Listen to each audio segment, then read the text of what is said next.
উত্তরের আকাশে ছিল না মেঘের ঘনঘটা, ছিল না কোনো ভারী বর্ষণের পূর্বাভাস। তাও চোখের পলকে তিব্বতের পাহাড়ি সীমান্ত থেকে নেমে এলো মৃত্যুদূত। ভয়াবহ হরপাবানে মুহূর্তেই ধ্বংসস্তূপে পরিণত হলো নেপালের রাসুয়া জেলা। প্রলয়ঙ্করী এই আকস্মিক বন্যায় ইতিমধ্যেই প্রাণ হারিয়েছেন ১৭৭ জন, আর কাদার নিচে নিখোঁজ প্রায় ১,৫০০ মানুষ। কিন্তু এই ভয়াবহ মানবিক বিপর্যয়ের পর কাঠমান্ডু থেকে বেইজিং, সর্বত্র এখন একটিই প্রশ্ন: চীন যদি সময় মতো সামান্য একটা পূর্বাভাস দিত, তবে কি বাঁচানো যেত এতগুলো প্রাণ? এই বিপুল প্রাণহানির পর ক্ষোভে ফুঁসছে নেপালের সাধারণ মানুষ ও বিশ্লেষকরা। ভারতীয় সংবাদ মাধ্যম এনডিটিভি ও স্থানীয় সংবাদপত্রের দাবি, সীমান্তের চীনা অংশে প্রতিরক্ষা বাঁধ ভাঙার ফলেই কি এই বিপর্যয়? নেপালের জাতীয় পুনর্গঠন কর্তৃপক্ষের সাবেক সিইও ডক্টর গোবিন্দরাজ পোখরেল জানিয়েছেন, কোনো বৃষ্টি না থাকায় নদীর ধারের মানুষ তো দূরের কথা, দায়িত্বে থাকা পুলিশ সদস্যরাও জলোচ্ছ্বাসের তীব্রতা টের পাননি। অথচ মহাকাশে চীনা স্যাটেলাইট ও সীমান্ত জুড়ে তাদের যে রাডার নেটওয়ার্ক রয়েছে, তাতে এই প্রাকৃতিক পরিবর্তনের পূর্বাভাস ধরা না পড়া চরম অনভিপ্রেত।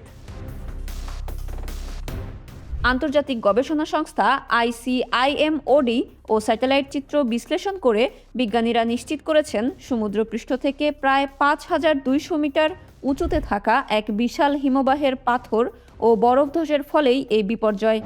প্রায় ১,২০০ মিটার নিচে প্রকাণ্ড বরফখণ্ড আছড়ে পড়ে লেন্ডে নদীতে যে কম্পন সৃষ্টি করেছিল, মার্কিন ভূতাত্ত্বিক জরিপ সংস্থা USGS তা ৪.৪ মাত্রার ভূমিকম্প হিসেবে রেকর্ড করে। বিজ্ঞানীদের প্রশ্ন, এত বড় ধরনের বরফধস ও পলি জমে নদী উপচে পড়ার ঘটনা চীনা প্রযুক্তি কেন আগে থেকে আঁচ করতে পারল না? তবে বেইজিং এই চরম গাফিলতির দায় নিতে নারাজ। নেপালে নিযুক্ত চীনা দূতাবাস জোরালো ভাষায় পূর্বাভাস না দেওয়ার অভিযোগ খণ্ডন করে একে ভুয়া বলে দাবি করেছে।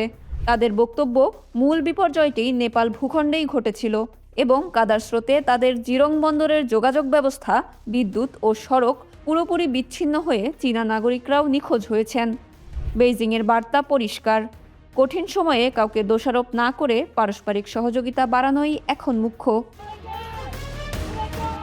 চীন মুখে সহযোগিতার কথা বললেও ভৌগোলিক বাস্তবতায় ভাটির দেশগুলো সবসময়ই উজানের দেশের ওপর নির্ভর করতে বাধ্য। প্রলয়ঙ্করী এই বন্যার ইতিহাস প্রমাণ করে, হিমালয়ের প্রাকৃতিক দুর্যোগ কোনো একক দেশের সীমানায় আটকে থাকে না। অত্যাধুনিক প্রযুক্তি ও স্যাটেলাইট ক্ষমতার অধিকারী চীন যদি সময় মতো একটু সংবেদনশীল হতো, তবে শত শত পরিবারকে আজ এই ট্র্যাজেডির শিকার হতে হতো না। শত শত মানুষের এই অকাল মৃত্যুর দায় কি তবে চীন সম্পূর্ণ এড়িয়ে যেতে পারে?